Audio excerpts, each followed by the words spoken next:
புதுசா படிச்ச இளைஞர்கள் விவசாயத்துக்கு வராங்கன்னா அவங்க எப்படி செய்யணும், என்ன மருந்து அடிக்கணும், என்ன உரம் போடணும், என்ன விதை பயன்படுத்தணும், அதுல A to Z அவங்களுக்கு முழுமையா சொல்லி கொடுத்தீங்கன்னா அவங்க என்றைக்குமே தோற்க மாட்டாங்க. குறைந்த செலவில் தரமான முறையில் சோலார் அமைக்கிறது மூலமா நீங்க 1 ஏக்கரா இருந்தாலும் சரி, 100 ஏக்கரா இருந்தாலும் சரி, ஈஸியா தண்ணி பாய்ச்சிட்டு போயிடலாம். அதெல்லாம் சாப்பிடுமா, அதெல்லாம் சாப்பிடாது. அது மாதிரிதான் அந்த மருந்துமே. சின்ன டோஸ்ல இருந்து மருந்து அடிச்சுட்டு போனா தான் அது கண்ட்ரோல் கிடைக்கும். இன்னொன்னு, பூச்சி ஒரு 2% இருந்து 10% தான் தாக்குதுன்னு வச்சுக்கோங்களேன். அதுக்கு தகுந்த மருந்து அடிச்சுக்கோங்க. இல்ல எனக்கு நான் ஃபர்ஸ்ட் நான் இப்படிதான் அடிப்பா உனக்கு விலையை தான் அதிகரிச்சுட்டு போவோம். நீ கம்மியாயிருவா, மருந்து கடை வச்சிருக்கவன் பணக்காரன மாறிடுவான். அப்படித்தானே இந்த உலகத்தில் நடந்துட்டு இருக்கு. இதே தமிழ்நாட்டில் அப்படிதான் நடந்துட்டு இருக்குது. சோலார் மூலம் விவசாயம் எப்படி செய்யலாம்? மிஷின் மூலமா இப்ப தண்ணி பாக்குறாங்க. சரியான விதத்துல நீங்க தண்ணி பார்த்து 100 அடியா இருந்தாலும் சரி, இல்ல 1500 அடியா இருந்தாலும் சரி, சரியான விதத்துல போர் போட்டு தண்ணி வந்துருச்சுன்னு வச்சுக்கோங்க, நீங்க டைரக்டா சோலாருக்கு போயிருங்க. 1500 ரூபாய்க்கு அவங்களுக்கு மருந்து வரும். அதை வந்து நம்ம ஃபார்மர் விவசாய ஆகிய நம்மளுக்கு 1900 ரூபாயில இருந்து 2000 ரூபாய்க்கு நம்மளுக்கு வந்து வித்துறாங்க. அவங்களுக்கு ஒரு மருந்துல 400 ரூபாய் அவங்களுக்கு லாபம் கிடைக்கும். விவசாயிகளுக்கு எப்படி உதவி செஞ்சா எப்படி வளருவாங்க, இன்னொன்னு கரண்ட் பில் செலவு கம்மி பண்ணணும், டீசல் செலவு எவ்வளவு ஏறினாலும் அதை எப்படி நம்ம மாற்றலாம். விவசாய நிலம் இருக்கும், விவசாயம் செஞ்சுட்டு இருப்போம். அதாவது ஆனா தண்ணி மட்டும் பக்கத்து கிணத்துல இருந்து பாய்ச்சுவோம், ரூபா கொடுத்து பாய்ச்சுவோம். அடுத்தவன்ட்ட சண்டை போட்டா அவன் தண்ணி கொடுக்க மாட்டான். மின்சாரம் இல்லையா, கவலை வேண்டாம். இபி அதாவது பக்கத்துல போல் இல்லைன்னு இங்க இருந்து இங்க எடுக்க முடியலையா, அதுக்கும் கவலை வேண்டாம். டீசல் செலவு அதிகமாகுது, அதுக்கும் கவலை வேண்டாம். இதே சங்கரங்கோயில், தூத்துக்குடி, இந்த கோயில்பட்டி, இந்த சரௌண்டிங்ல உள்ள மக்கள் என்ன பண்றாங்கன்னா, எனக்கு நல்லா கருது வந்துச்சுன்னு வச்சுக்கோங்களேன், அடுத்தவனுக்கு போய் உதவி செய்ய மாட்டாங்க, அவனுக்கு போய் சொல்லியே கொடுக்க மாட்டாங்க. ஏன்னா நம்மளோட போட்டி பொறாம அப்படிங்கிறது பட்டுக்கிட்டு நம்மளோட அவன் 1 குண்டால் எக்ஸ்ட்ரா எடுத்துருவான், 2 குண்டால் எக்ஸ்ட்ரா எடுத்துருவாங்க, ஒன்னும் சொல்ல மாட்டேங்கிறாங்க. அதை வந்து தவிர்த்துக்கோங்க. அப்படி இது அமைக்கிறதுக்கு 70,000 ரூபாய் ஆகுதுன்னு வச்சுக்கோங்களேன், 35,000 இருந்து 40,000 ரூபாய் கவர்மெண்ட் கொடுக்கும். நம்ம ஒரு 40,000 ரூபாய் போட்டாலே போதும்.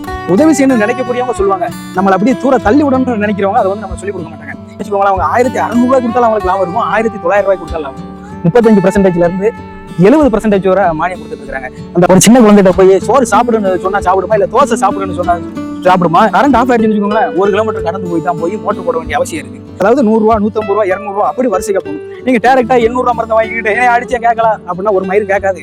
அதனால அதெல்லாம் தெரிஞ்சுக்கிட்டு இப்படி மழை பெஞ்சுன்னு வச்சுக்கோங்களேன், 35 இருந்து 40 குண்டால் எடுத்துடலாம். இன்னொன்னு, அனைத்து விவசாய சொந்தங்களுக்கும் வணக்கம். அதாவது நிறைய பேர் விவசாய நிலம் இருக்கும், விவசாயம் செஞ்சுட்டு இருப்போம். அதாவது ஆனா தண்ணி மட்டும் பக்கத்து கிணத்துல இருந்து பாய்ச்சுவோம், ரூபா கொடுத்து பாய்ச்சுவோம். அடுத்தவன்ட்ட சண்டை போட்டா அவன் தண்ணி கொடுக்க மாட்டான். இன்னொன்னு, குளத்துல தண்ணி காலி ஆயிடுச்சுனாலும் நம்ம பிஞ்சைக்கு வந்து தண்ணி வந்து சேராது. அப்படிங்கிற நிறைய பிரச்சனைகளை வந்து நம்ம அனுபவிச்சுட்டு வந்தோம். அதனால நம்ம ஏன்னா எல்லாம் சுத்தி நம்மளுக்கும் குளத்துக்கும் பாத்தீங்கன்னா சுமார் ஒரு 500 மீட்டர் இருக்கு. அதே மாதிரி இந்த சைடு பாத்தீங்கன்னா ஒரு 500 மீட்டருக்கு அப்புறம் தான் கிணறு இருக்கு. லாஸ்டா ஒரு ஃபைனலா ஒரு முடிவு பண்ணோம். எப்படின்னா, சோலாரை போட்டு ஏன் பண்ணக்கூடாது அப்படிங்கிறதெல்லாம் யோசித்து பார்த்தோம். சோலார் போட்டு தண்ணி, அதாவது போர் போட்டு சோலார் மூலம் தண்ணி எடுத்துட்டோம்னா யாரும் பக்கத்துல எதுவும் போலும் வைக்கிறதுக்கு அவசியம் இல்லை. இப்போ பக்கத்து பிஞ்சைக்காரன் போல் வைக்க விட்டாதான் நம்மளுக்கு இங்க லைன் கரண்ட் வரும். இன்னொன்று, அப்படி கரண்ட் வந்தாலும் கவர்மெண்ட்டுக்கு கட்டக்கூடிய ஃபீஸ் அப்படிங்கிறது அதிகமாக தான் இருக்கு. அப்படிங்கிற நிறைய பிரச்சனைகள்லாம் இருந்துச்சு. அதுக்கெல்லாம் ஒரே தீர்வு.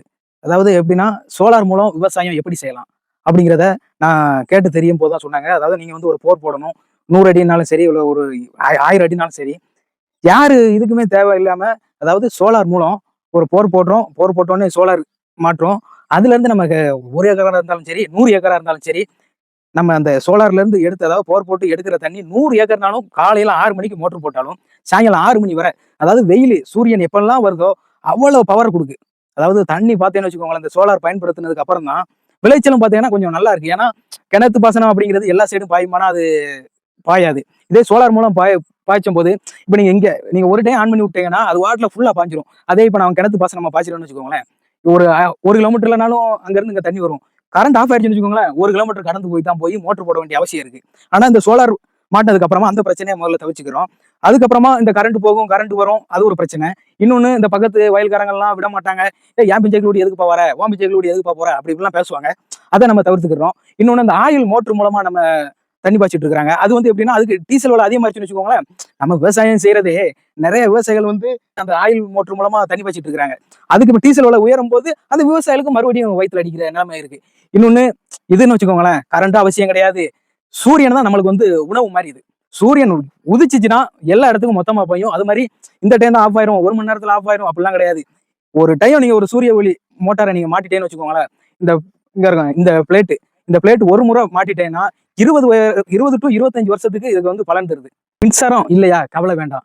இபி அதாவது பக்கத்துல போல் லைன்ல அங்க இருந்து இங்க எடுக்க முடியலையா, அதுக்கும் கவலை வேண்டாம். டீசல் செலவு அதிகமாகுது, அதுக்கும் கவலை வேண்டாம்.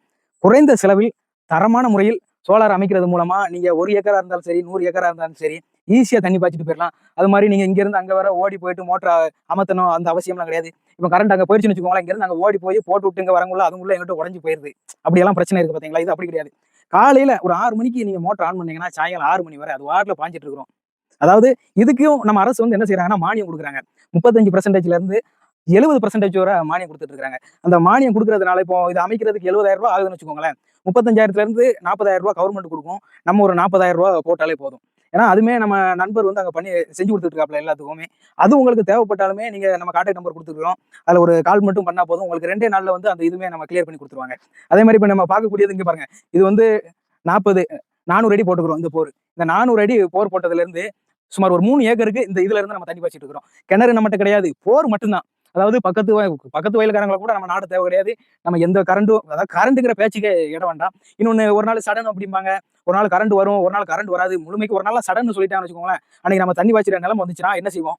அதுக்கு தான் அந்த சோலார் பயன்படுத்துறோம். அந்த சோலார் பயன்படுத்துவது மூலமா விவசாயிகள் வந்து பலன் அடையலாம். அது மாதிரி ஒரு 5 சென்ட் 10 சென்ட் இருக்கிற விவசாயிகளும் தாராளமா இதை வந்து நீங்க பயன்படுத்திக்கலாம். எப்படின்னா நீங்க ஒரு நல்ல இப்ப வந்து எப்படி மிஷின் மூலமா இப்ப தண்ணி பாக்குறாங்க.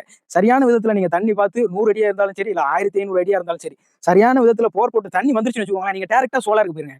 ஏன்னா இதுனா நீங்க இப்போ கவர்மெண்ட் கொடுக்குறப்ப மின்சாரம் அப்படின்னா ஃப்ரீ கரண்ட் அப்படிங்கிற சொல்லுவாங்க. ஒரு டைம் நம்ம இது பண்றாங்கன்னு வச்சுக்கோங்களேன், 5 லட்சம் ரூபாய் ஆகும். ஆனா இது அப்படி கிடையாது. ஒரு 1,50,000 லட்சம் நீங்க அதுக்கு செலவிட்டாலுமே 70,000 இருந்து 80,000 உங்களுக்கு மானியம் கிடைச்சிடும். நீங்க உங்க கை காசா 80,000 போட்டாலும் போதும். 10 ஏக்கர்ல இருந்து 20 ஏக்கர் வரை நீங்க முழுமைக்கும் தண்ணி பாய்ச்சிக்கலாம். முதல்ல நம்மளுக்கு மெயினா இப்போ இது கிணறு இருக்குன்னு வச்சுக்கோங்களேன், அதை விட கொஞ்சம் ஈஸி. ஏன்னா கிணறு மூலமா அங்க வர்ற தண்ணி வந்து மிக ஸ்பீடா இருக்கும். இதே போர்ல இருந்து அடிக்கிற தண்ணி அதை விட ஒரு 10% கம்மியா இருக்குது. ஆனா நம்ம இங்க இருந்து நீங்க இப்ப பாத்துட்டு இருக்கும்போது இதே பாருங்களேன். இங்க பாருங்க, இந்த இதுல மக்காச்சோளத்துக்கு நம்ம தண்ணி பாய்ச்சிருக்கிறோம். இங்க பாருங்க, இந்த ஒரு கருதை பாருங்க. நம்ம முன்னாடியே சொல்லியிருக்கிறோம். 93, 91, 33 தான் நம்ம இதை வந்து நம்ம கருதா போட்டுருக்கிறோம்.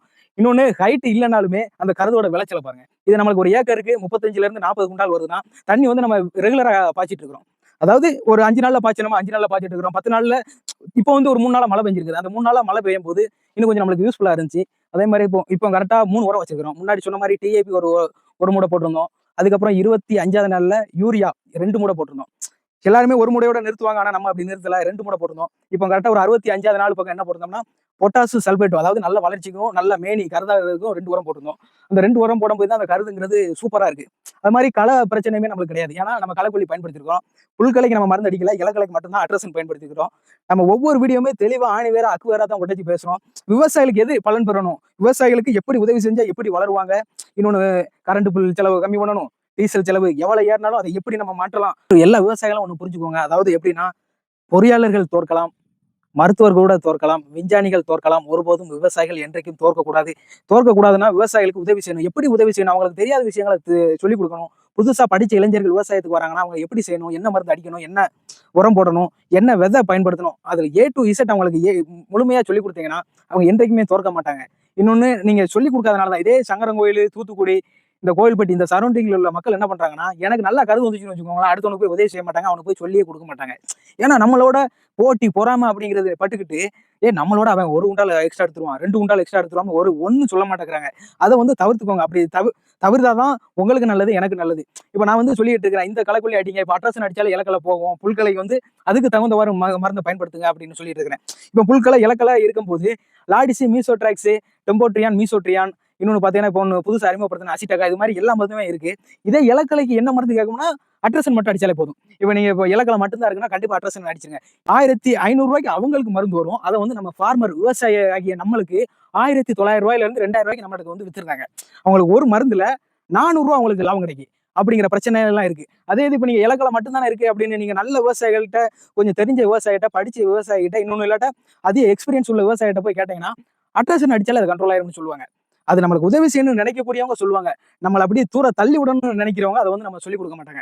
இப்ப நான் அட்ரஸன் தான் அடிச்சிருந்தேன். ஆனா அட்ரஸன் அடிச்சதுக்கு பிறகு இப்போ எனக்கு களையே கிடையாது. இப்ப 65 நாள் 70 நாளுக்கு மேல போயிருச்சு. ஆனா எந்த களையுமே கிடையாது. அதுல முதல்ல நீங்க புரிஞ்சுக்கணும். அது இன்னொன்னு, இந்த தண்ணி பாய்ச்சிற விதம்லாம் இருக்குது. 5 நாளுக்கு ஒருக்க பாய்ச்சணும், 10 நாளுக்கு ஒருக்க பாய்ச்சணும், கிணத்துல இருந்து பாய்ச்சணும், இல்ல குளத்துல இருந்து பாய்ச்சணும். வயக்காடு அப்படின்னா குளத்துல இருந்து தான் தண்ணி வரும். இந்த டைம் மழை இல்ல. அதனால என்ன பண்ண முடியும்? இப்போ ஒரு 2 நாளைக்கு முன்னாடி சரியான மழை.